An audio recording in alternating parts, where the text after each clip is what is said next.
23번, 26번 지문을 봅시다. 원래 그 김동리 하면 알아둬야 될 게 하나 있어요.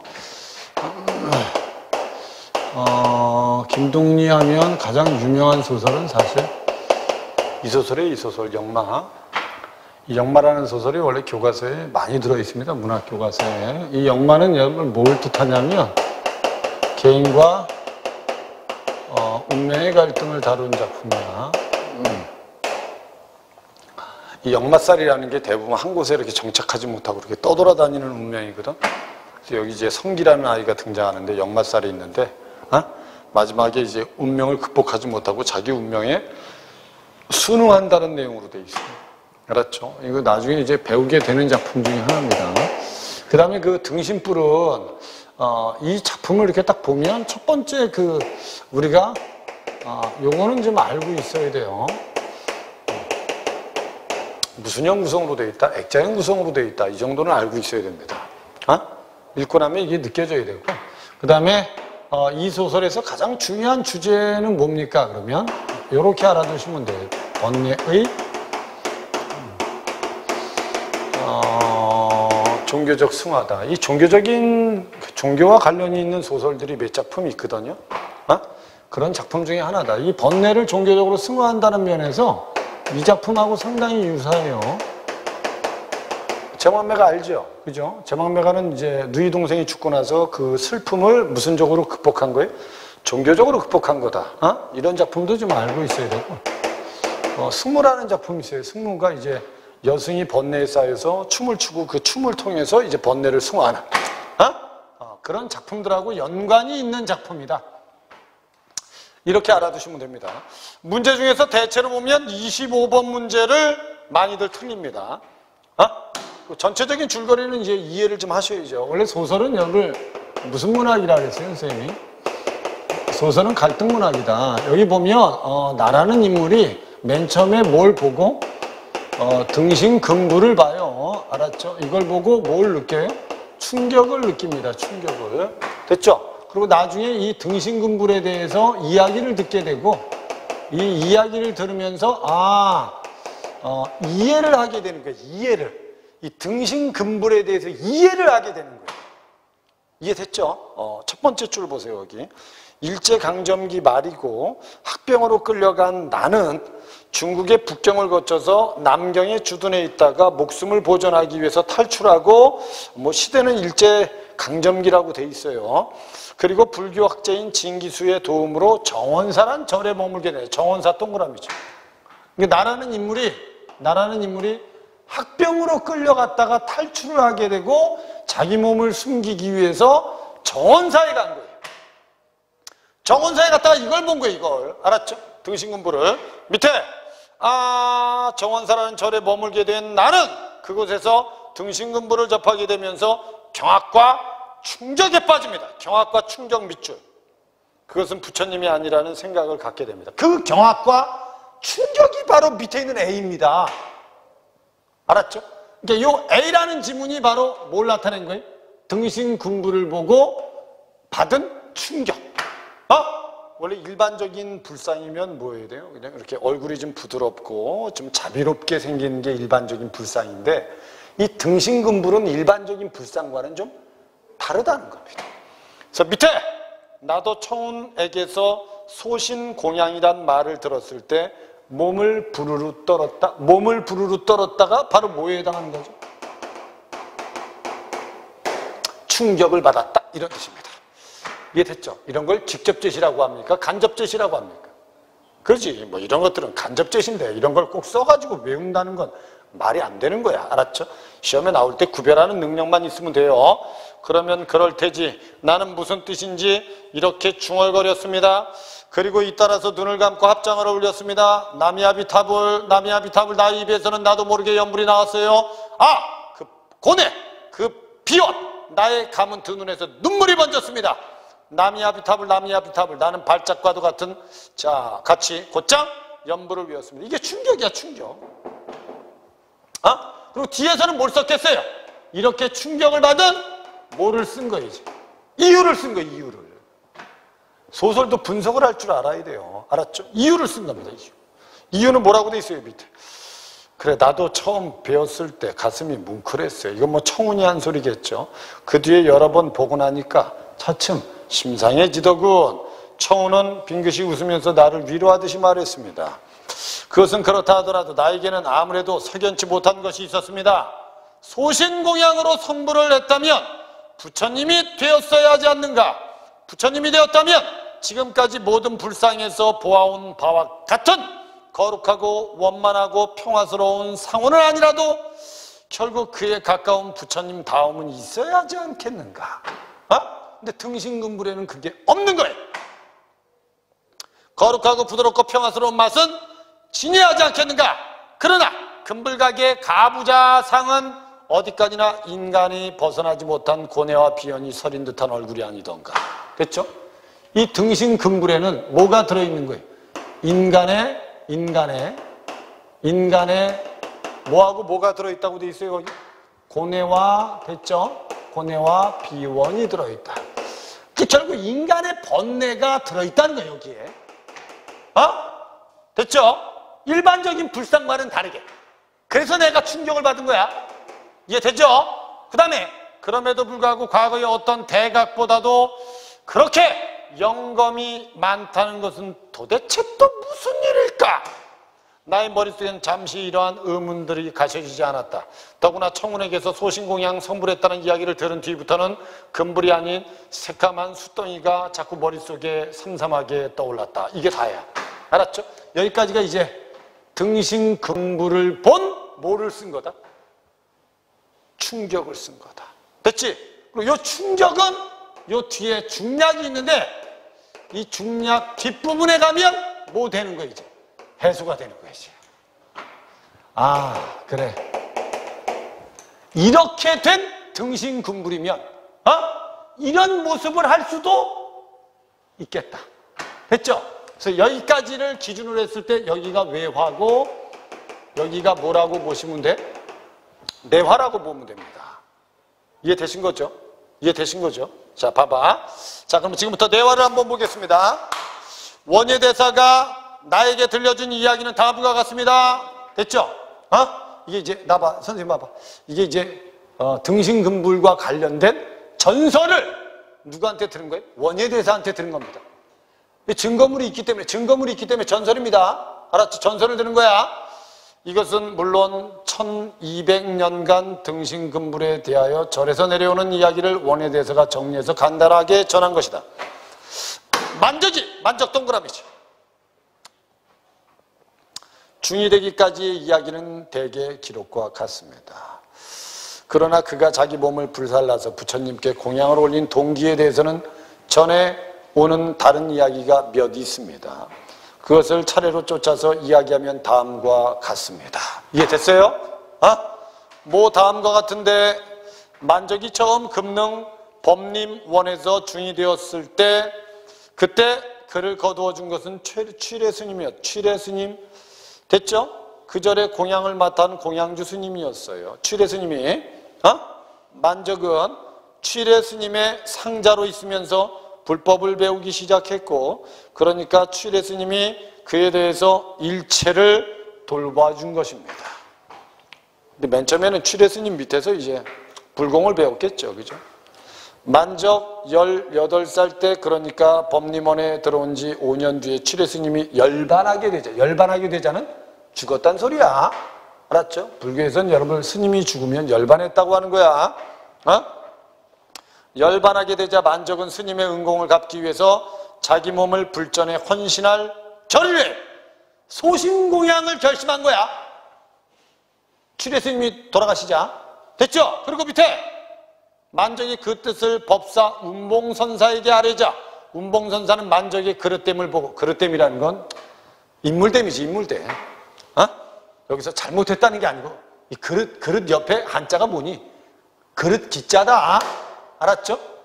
만적의 인물됨을 보고 더 수도를 계속하도록 타이르며 사신을 허락하지 않았다. 이해됐지? 사신을 허락하지 않았다. 만적이 정환사의 무풍암의 해각선사를 찾았다는 것도 운봉선사의 알선에 의한 것이었다. 그가 해각선사 밑에서 지낸 5년간의 수도 생활이란 뼈를 깎고 살을 가는 정진이었으나 법력의 경지는 짐작할 길이 없었다. 이해됐습니까? 그러니까 이해되죠? 법력의 경지는 짐작할 길이 없었다. 만적이 23살 나던 해 겨울에 금능 방면으로 나갔다가 전날에 사신을 만났습니다. 사신 밑줄. 여기부터 이해를 잘 하셔야 돼. 사신이 누군지 나오죠. 13살 때 자기 어머니의 모해를 피하여 집을 나간 사신이었습니다. 이 어머니가, 사신이 어떻게 보면 이 만적의 이복 동생이에요. 이 어머니는 자기 남편이 다른 여자한테서 난 아이를 데리고 왔을 때 이 어머니가 사신을 죽이려고 해요. 독약을 가지고. 이때 만적이 말려. 사신은 나중에 그 사실을 알고 집을 나가요. 만적도 사신을 찾아서 집을 나간 거야. 옛날에 밑에 그 얘기야. 그래서 역시 집을 나갔다가, 그리고 자기는 이 사신을 찾아 역시 집을 나갔다가 그를 찾지 못하고 중이 된 채 어느덧 꼭 10년 만에 그를 다시 만났는데, 그러나 그때 다시 만난 사신을 보고는 비록 숙세 인연을 끊어버린 만적으로서도 눈물을 금할 수가 없었습니다. 됐죠? 그래서 착하고 어질던 사신이 어찌 하늘의 형벌을 받았단 말인가. 사신은 문둥병에 걸려. 문둥병에다 동그라미 쳐. 됐죠? 그래서 밑에 만적은 자기의 목에 걸었던 염주를 벗겨서 사신의 목에 걸어주고 그 길로 곧장 정원사로 돌아왔어요. 됐지? 결국 자기 이복 동생한테 염주를 걸어주고 정원사로 딱 돌아와서 결심을 한 거야. 소신공양을. 이해됐지? 이렇게 된 거야. 그러니까 만적이 소신공양을 결심할 때는, 알았죠? 많은 인간의 고뇌와 번뇌가 있었다 없었다? 있었어요. 여러 가지 일이 있었잖아. 사신의 일이 이제 가장 결정적인 계기가 된 거야. 그래서 결국 정원사로 돌아와서 뭐합니까 이제?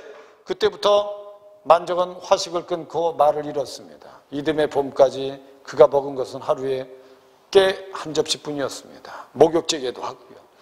이듬해 2월 초하룻날 그는 법사 스님, 공양주 스님 두 분만을 모시고 취단식을 했습니다. 먼저 법의를 벗고, 이 소신공양 하는 거야. 소신공양. 법의를 벗고 알몸이 된 뒤에 가늘고 깨끗한 병주를 발끝에서 어깨까지 전신에 감았고, 그리고는 담 위에 올라가서 가부좌를 개고 앉아서 두 손을 모아서 합장을 올렸습니다. 그래서 그가 연보를 외기 시작하는 것과 동시에 곁에서 들기름 항아리를 받들고 서 있던 공양주 스님이 그의 어깨에서부터 기름을 들고 부었습니다. 이해되죠? 무슨 말인지 이해되죠?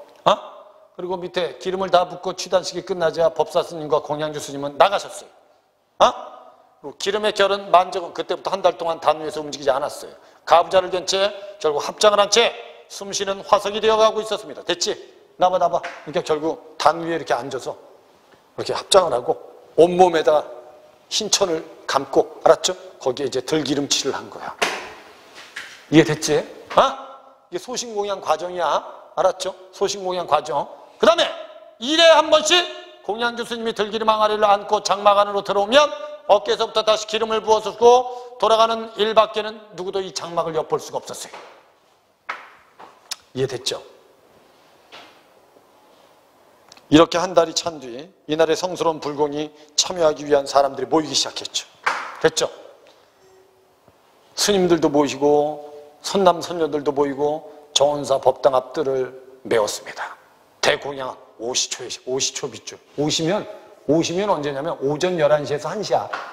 오시면 오전 11시에 장막이 거치면서부터 시작됐습니다. 500을 헤아리는 승려가 단을 향해서 합장을 하고 선 가운데 공양주 스님이 불 담긴 향로를 받들고 단 앞으로 나아가서 만적의 머리 위에, 나봐, 향로를 머리 위에다 이렇게 딱 올려. 알았죠? 그럼 이 향로의 뜨거움 때문에 이제 몸에 불이 붙기 시작하는 것이죠. 알았죠? 그 뜻이란 말이에요. 그와 동시에 그 앞에서 합장하고 있는 스님들이 아미타불을 불렀어요. 됐죠? 그리고 밑에 만적의 머리 위에 화강같이 쓰여진 항류에서 점점 더 많은 연기가 오르기 시작했고, 이미 오래된 정진 말미암아 거의 화석이 되어가고 있던 만적의 육신이지만 불기운이 그의 숨골을 뚫었을 때는 저절로 몸이 움츠려져서 결국 나봐, 고개하고 등이 이렇게 숙은 거야. 됐지? 그리고 밑에 줄에 들기름의 결은 만족의 육신이 연기로 화하여 나가는 시간은 길었습니다. 그러나 그 앞에선 500의 대중은 쉬지 않고 아미타불을 불렀어요. 신시 동그라미. 신시는 오후 3시에서 5시다.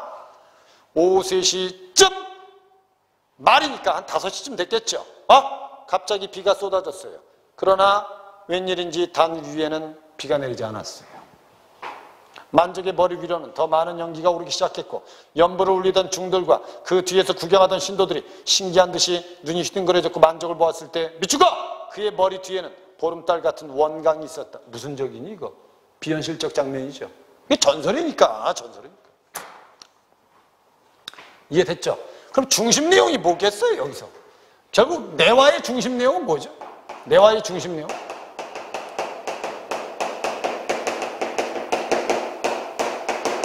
이거 아닙니까?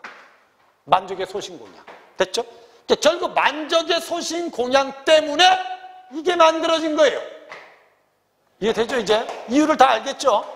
소설은 내가 분명히 했잖아. 인과관계가 있기 때문에. 알았죠? 어떤 사건이나 어떤 인물의 심리가 나오면 그 사건이 터진 이유, 인물의 심리가 왜 이런 심리를 갖게 됐는지 이유가 다 나오게 돼 있어요. 소설을 읽을 때는 항상 이유, 원인을 파악하면서 읽는 능력이 중요합니다. 알았죠? 그 밑에는 다 됐어 이제. 이때부터 세전이 쏟아지기, 돈이 이제 막 절에 들어오고 그 돈을 가지고 뭐 한 거예요 결국? 금을 입힌 거죠. 그래서 만들어진 게 바로 뭐다? 등신금불이다. 됐죠? 마지막 문단! 원예대사의 이야기를 듣고 있는 동안 나는 마음속으로 이렇게 해서 된 불상이라면 과연 지금의 저 금불가게 등신금불같이 될 수밖에 없다라고 이해를 하게 됩니다. 그리고 많은 부처님 가운데 그렇게 미추고 인간의 고뇌와 슬픔을 아로새긴 부처님이 한 분쯤은 있어도 되겠다 라고 이해하게 되는 겁니다. 이제 됐죠? 나봐 주제 이거 이해돼 안 돼? 이해되죠? 이제 인간의 번뇌가 결국 소신공양 종교적으로 승화한 모습을 그리고 있다. 됐죠? 이렇게 알면 되는 거야. 됐지? 23번은 그래서 액자의 구성이기 때문에 2번이 답이 되는 게 정확히 맞는 거고. 이해됐죠? 24번 문제는 2번이 답입니다. 이게 만족의 행실이 올바르지 못하다가 아니라니까. 그릇이 적다라는 건 알았죠? 만족이 그만큼 아직도 인물됨이 완성되지 못했다는 뜻이지. 알았죠? 잘못했다. 올바르지 못하게 판단을 근거로 해서 올바르지 못하다는 판단을 근거로 만족의 요청을 거절했다. 이거 잘못된 말이야. 이거는 쉽게 말하면 이제 문장을 잘못 읽은 거지. 됐죠? 25번이 가장 어려워. 야봐, 야. 25번의 보기에서 뭐라고 얘기하죠? 결국 만족은 소신공양을 통해서 뭐 한 거니? 죽은 거죠. 나봐, 죽은 거죠. 하지만 그 죽음을 통해서 무슨 삶을? 열반을 했다는 건 영원한 삶을. 원래 불교에서 여러분 어디 간다고 얘기하죠? 죽어서? 극락세계 간다고 하잖아. 그죠? 근데 결국 김동리는 죽음이 아니라고 생각한 거야. 그래서 밑에 잘 봐. 김동리는 한 문예지와의 인터뷰에서 자신의 문학이 죽음에 대한 생각에서 시작되었음을 밝히고 있습니다. 이 김동리는 이제 자기가 문학을 하는 건 죽음을 계기로 했다. 밑에 등신불은 죽음이 지닌 생명의식이 불교적 세계관에 의해서 드러났다. 소신공양으로 성불한 등신글물이 지닌 영검의 이야기를 전하고 있는 게 등신불인데 거룩하고 부드러운 모습과는 거리가 먼 등신금불이 그럼에도 불구하고 과거에 어떤 부처보다 영검이 많은 사연을 전해줌으로써 여기까지 뭐 앞에 우리가 읽었던 내용을 요약한 거예요. 알았죠? 소신공양을 통한 몇 읽어? 죽음은 영원한 생명성을 지닌다. 이게 무슨 말이야? 죽음이 이런 영원한 생명성을 지닌다. 이 자체로만 보면 무슨 법이니? 역설법이죠. 역설법이죠. 그래서 생명성을 지님을 보여준다. 왜냐하면 불교에서는 생사 즉 열반이라는 교의 속에서 죽음은 곧 열반으로 인식됐다. 열반이 밑에 무슨 뜻이 나오죠, 그죠? 이를 통해서 삶에도 번민하지 않고 죽음에도 번민하지 않는 의식을 나타낸 게 바로 뭐다? 등신불이다. 이렇게 된 거야. 그럼 1번은 말이 되지 않아? 만적이 소신공양을 통해 죽음에 이른 것은 열반에 이른 것이다. 만적이 자기 몸을 불전에 헌신하고자 한 것은 삶과 죽음에 번민하지 않는 의식을 갖기 위해서다. 이해됐죠? 만적의 머리 뒤에 원광이 쓰여져 있었다는 점, 만적이 소신공양으로 성불하였음을 뜻한다. 됐지? 4번에 근데 만적이 스님 두 분을 모시고 취단식을 봉양한 것은 거기까지 끊어. 뒤에 있는 그 밑줄과 많은 사람들이 법당 앞에 모였다는 점에서 기인한 것이다. 말이 안 되잖아. 이게 무슨 인과관계가 돼 이게. 아니 두 분이 취단식을 한 거하고 많은 사람들이 모인 거하고 무슨 인과관계가 돼 이게. 됐죠? 문장 자체가 어색한 거예요. 답은 4번이 답이었습니다.